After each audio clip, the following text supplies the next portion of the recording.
আসসালামু আলাইকুম, welcome to Tasbik mom tiny world family. এখানে মিডিয়াম সাইজের একটা কোরাল মাছ রয়েছে, আর এটা দিয়ে একটা রেসিপি করব, আপনার সাথে শেয়ার করছি ইনশাল্লাহ।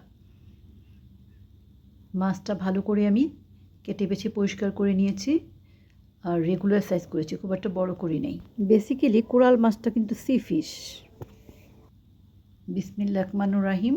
5 টেবিল চামচ আমি তেল অ্যাড করে দিলাম, কারণ এই ধরনের ছোট সাইজের কোরালে খুব একটা তেল হয় না। তো বড় মাছগুলিতে অনেক তেল হয়, বাট এই সাইজের হয় কম, এই জন্য তেল দিতে হয়। আমি এটার কুমড়ো বড়ি দিয়ে রান্না করব, আর কুমড়ো বড়িটাকে আগেই ভেজে নিচ্ছি।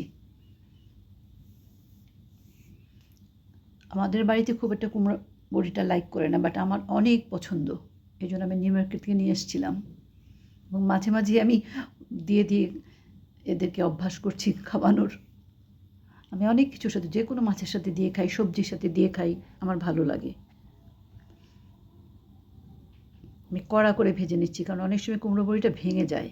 আমার ভাজা হয়ে গিয়েছে, আমি তুলে নিচ্ছি।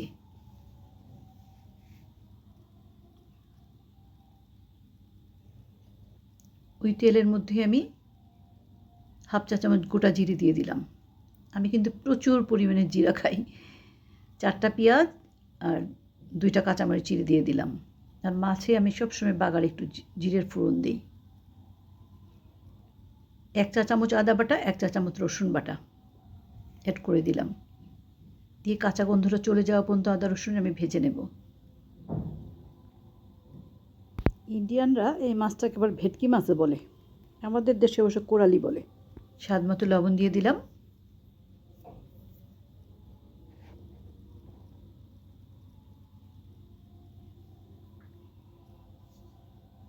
হাফ চা চামচ হলুদ, মরিচ, ধনিয়ার গুঁড়া অ্যাড করে দিলাম। আমি কিন্তু অলওয়েজই মশলা অনেক কম খাই। আপনি আমার রেসিপি দেখে থাকলে দেখবেন যে আমি কী পরিমাণ মশলা কম খাই। বাটিটা ধুয়ে অল্প করে পানি দিয়ে দিলাম, আর মশলাটা অল্প আছে, আমি কষিয়ে নেব একটু।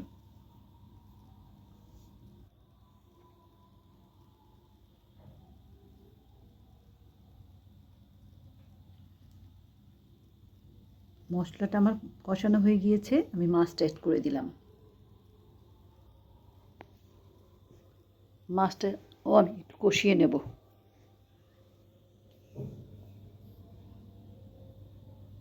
কোরাল মাছ কিন্তু ভেজে রান্না করলে ভালো লাগে না, কষিয়ে ভাবে ভুনা করে রান্না করলে খুবই টেস্ট হয়।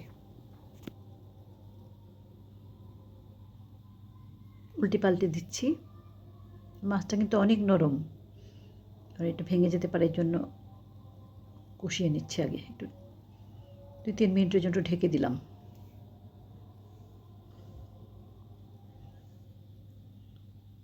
আমার কষানো হয়ে গিয়েছে। 1 কাপ ঝোলের পানি দিয়ে দিলাম, কারণ এখন আমি বড়িটা দিয়ে দিব। ঝোলের পানিটা বেশি দিলাম, কারণ বড়িতে সব ঝোল ঢুকে যায়। এখানে একটা টমেটো আর ভেজে রাখা বড়িটা অ্যাড করে দিলাম।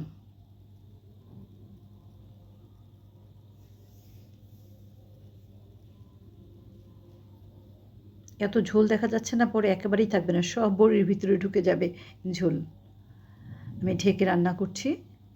আমাদের বাড়িতে সব মাছের পোকা, মাংসের প্রতি তেমন আগ্রহ নেই। মাছ যত আইটেমেরই দেন মজা করে খেয়ে নেবে সব, তো মাংস হয়তো ধরবেও না, কিংবা খেলেও 1 পিস। বুঝছেন কত ঝোলটা কমে গিয়েছে।